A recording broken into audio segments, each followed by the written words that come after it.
അഹ്ലുസുന്നയുടെ ഇമാമുമാർ അതാരാ? ഒന്ന് കാരസലായിനെ മൂപ്പരന്നെ, പിന്നെ ഫൈസൽ മൗലവി, പിന്നെ മാലിക് സലഫി.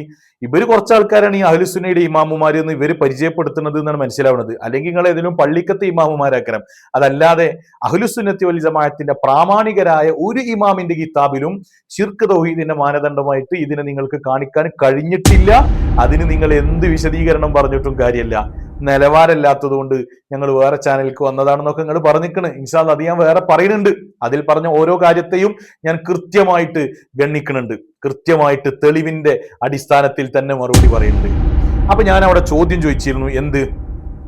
ഹയ്യും ഹാദിറും ഖാദിറും അല്ലാത്ത ജിന്ന് ഭൗതികമോ അഭൗതികമോ? നിങ്ങളുടെ വാദം എന്താണ്? അള്ളാഹു മാത്രമാണ് അഭൗതികം, ബാക്കി ലോകത്തുള്ള മുഴുവൻ ഭൗതികമാണെന്നാണ് നിങ്ങൾ വായിച്ചത്. അസ്സലാമു അലൈക്കും വറഹ്മത്തുള്ളാഹി വബറകാതുഹു. പ്രിയപ്പെട്ടവരെ, വിശദീകരിച്ച് എയറിലേക്ക് പോയിക്കൊണ്ടിരിക്കുകയാണ് മുജാഹിദ് വിഭാഗത്തിലെ ജിന്ന് വിഭാഗം എന്നറിയപ്പെടുന്ന വിസ്ഡം.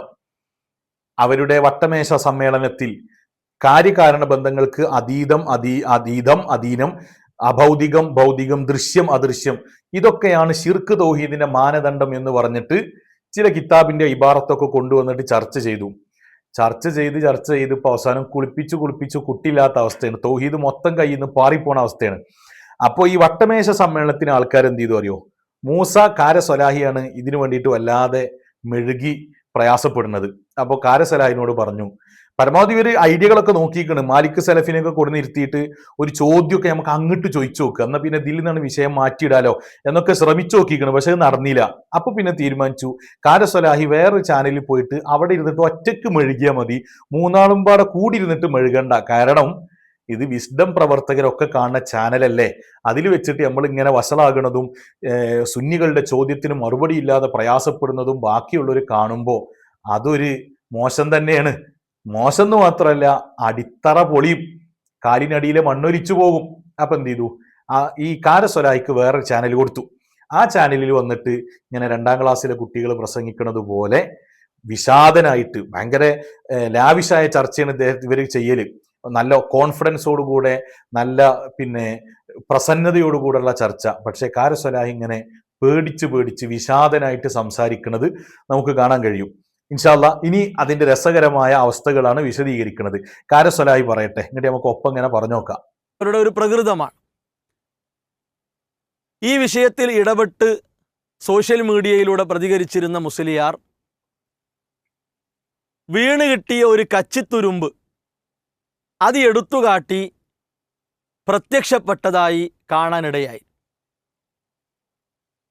കാര്യകാരണ ബന്ധങ്ങൾക്ക് അധീനം, ഭൗതികം, അഭൗതികം, തൗഹീദും ഷിർക്കും വേർതിരിച്ച് മനസ്സിലാക്കാനുള്ള ഒരു എളുപ്പ വഴി അഹ്ലുസുന്ന വൽ ജമാഅയുടെ പണ്ഡിതന്മാരുടെ ഗ്രന്ഥങ്ങളിലെല്ലാം നമുക്ക് കാണാൻ കഴിയുന്ന ഒന്നാണ്. ഇത് കൃത്യമായി അപ്പൊ നിങ്ങൾക്ക് തോന്നുന്നു അഹ്ലുസുന്നത്തി വൽ ജമാഅത്തിന്റെ ഇമാമുമാരൊക്കെ ഇത് രേഖപ്പെടുത്തിയിരിക്കണമെന്ന്. ശിർക്ക് തൗഹീദിന്റെ മാനദണ്ഡമായിട്ട് ഒരാളും ഇത് രേഖപ്പെടുത്തിയിട്ടില്ല. അതിങ്ങോട്ട് പറഞ്ഞ അത്ര വിശദീകരിച്ച് പറയേണ്ട ആവശ്യമില്ല.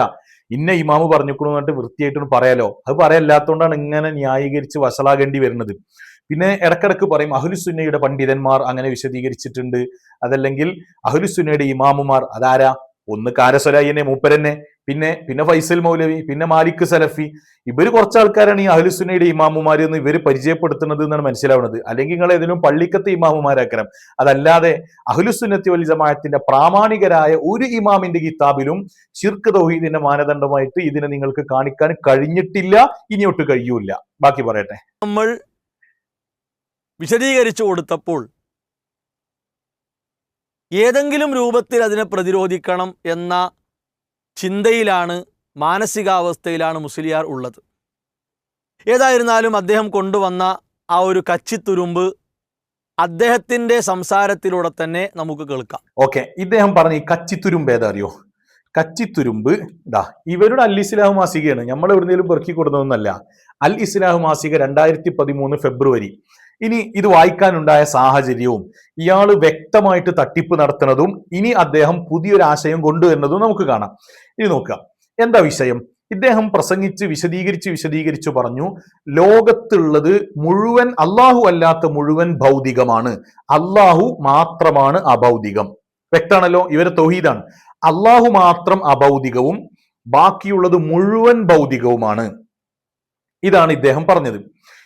ഇത് പറഞ്ഞപ്പോ ഞാൻ അതിന് ഇവരുടെ അൽ ഇസ്ലാഹ് മാസിക മുൻനിർത്തിയിട്ട് 2 ചോദ്യം ചോദിച്ചിരുന്നു. അതിൽ നിന്ന് ഒരു ചോദ്യത്തിന് മാത്രം ഉത്തരം പറഞ്ഞിട്ട് തടി സലാമത്താക്കാണ് ഇയാൾ ചെയ്തിട്ടുള്ളത്. രണ്ടും വിശദീകരിച്ചു പറയാം. ഇനി ഞാൻ വായിച്ചത് എന്താണ് എന്ന് നോക്കാം. ഇതാ അൽ ഇസ്ലാഹ് മാസിക 2013 40ാമത്തെ പേജ്. എന്താ പറയുന്നത്? മരണപ്പെട്ടുപോയ മനുഷ്യന്മാർക്ക് ഈ ലോകവുമായിട്ട് യാതൊരു ബന്ധവുമില്ല. അതൊക്കെ ചർച്ച ചെയ്യപ്പെടേണ്ട വിഷയമാണ്. പക്ഷെ നമുക്കിപ്പോ എഴുതിയ വിഷയം മാത്രം പറഞ്ഞാൽ മതിയല്ലോ. മരണപ്പെട്ടുപോയ മനുഷ്യന്മാർക്ക് ഈ ലോകവുമായിട്ട് യാതൊരു ബന്ധവും ഇല്ല. ആത്മാക്കളുടെ ലോകമെന്നത് അഭൗതിക ലോകമാണ്. നോക്കണം, ഇവർ നേരത്തെ പറഞ്ഞെന്താണ്? അല്ല മാത്രമാണ് അഭൗതികം, ബാക്കി ലോകങ്ങൾ മുഴുവൻ അൽഹംദുലില്ലാഹി റബ്ബിൽ ആലമീൻ എന്നൊക്കെ വിശദീകരിച്ച് ബാക്കിയുള്ള ലോകങ്ങൾ മുഴുവൻ ഭൗതികമാണ്. ഇപ്പൊ പറയണുണ്ടോ, ആത്മാക്കളുടെ ലോകമെന്നത് അഭൗതിക ലോകമാണ്. ഇപ്പൊ അള്ളാഹുവിൽ പങ്കു ചേർക്കലുണ്ടായോ? ഒന്ന്. ഇനി പറയാണ് അതിനാൽ എന്ന് പറഞ്ഞാൽ അവിടെ മനസ്സിലാക്കണം, ആത്മാക്കളുടെ ലോകം അഭൗതികമായതിനാൽ തന്നെ അവരിൽ നിന്ന് സമസ്തക്കാർ പ്രതീക്ഷിക്കുന്ന സഹായം അഭൗതിക സഹായമാണ്. അപ്പോ ഇസ്തിഗാസ ശിർക്കാകാനുള്ള കാരണം എന്താണ്? മരണപ്പെട്ടവരുടെ ലോകം അഥവാ ആത്മാക്കളുടെ ലോകം അഭൗതികമാണ്. അപ്പൊ അഭൗതിക ലോകത്ത് നിന്നുള്ള സഹായം പ്രതീക്ഷിക്കുന്നത് എന്താണ്? ശിർക്കാണ്.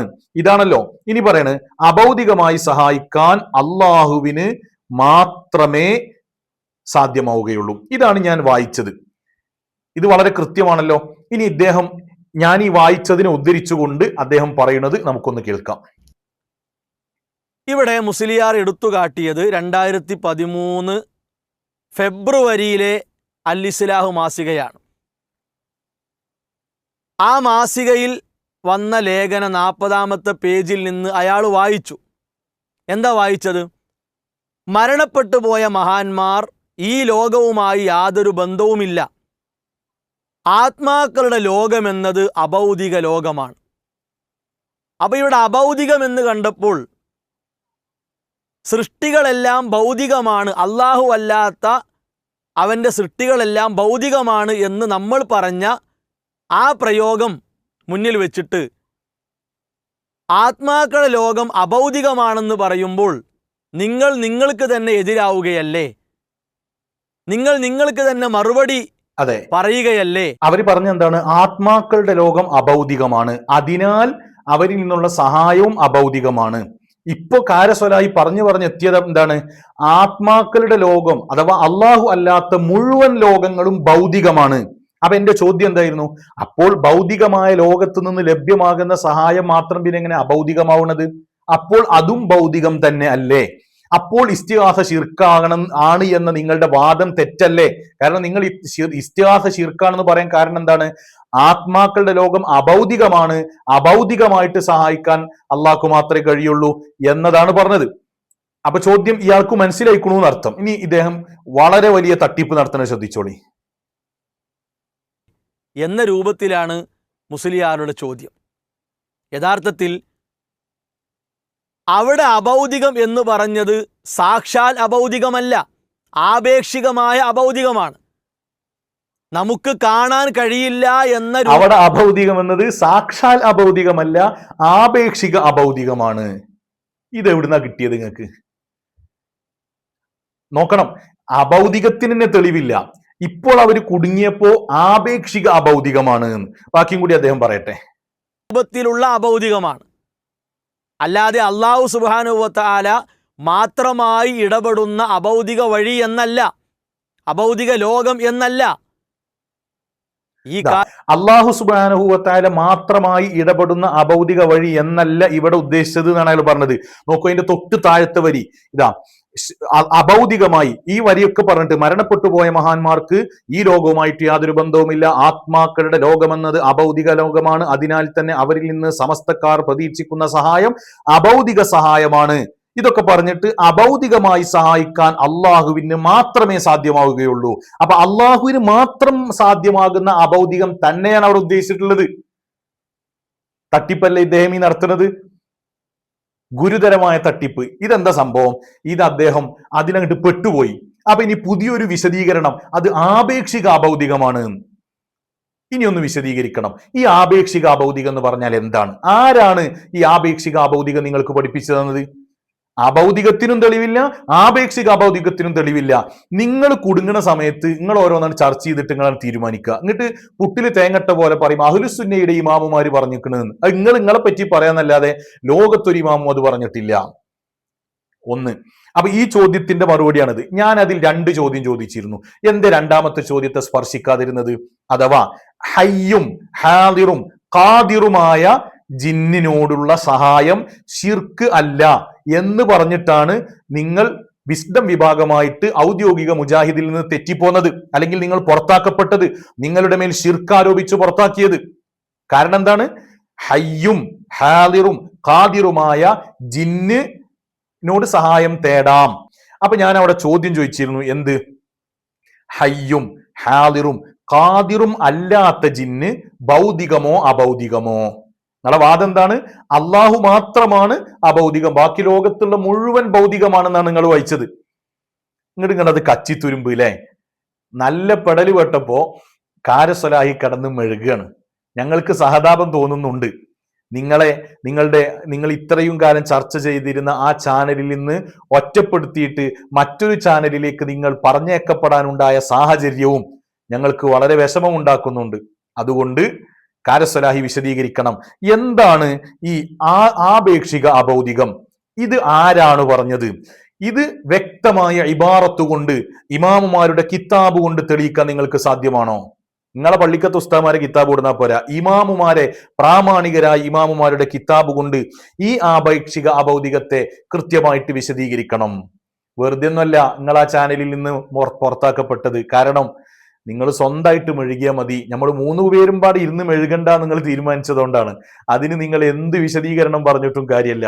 നിലവാരമില്ലാത്തത് കൊണ്ട് ഞങ്ങൾ വേറെ ചാനലിലേക്ക് വന്നതാണെന്നൊക്കെ നിങ്ങൾ പറഞ്ഞിരിക്കണ്. ഇൻഷാ അല്ലാഹ് അത് ഞാൻ വേറെ പറയുന്നുണ്ട്. അതിൽ പറഞ്ഞ ഓരോ കാര്യത്തെയും ഞാൻ കൃത്യമായിട്ട് ഗണ്ണിക്കുന്നുണ്ട്, കൃത്യമായിട്ട് തെളിവിന്റെ അടിസ്ഥാനത്തിൽ തന്നെ മറുപടി പറയുന്നുണ്ട്. അതുകൊണ്ട് മൂസ സലാഹി തൽക്കാലം ഈ സ്വന്തമായ വിശദീകരണങ്ങളൊക്കെ ഒഴിവാക്കിയിട്ട് അഹ്ലുസുന്നത്തി വൽ ജമാഅത്തിന്റെ യഥാർത്ഥ തൗഹീദിലേക്ക് മടങ്ങുക. അള്ളാഹു തൗഫീഖ് നൽകട്ടെ. വസ്സലാമു അലൈക്കും വറഹ്മത്തുള്ളാഹി വബറകാതുഹു.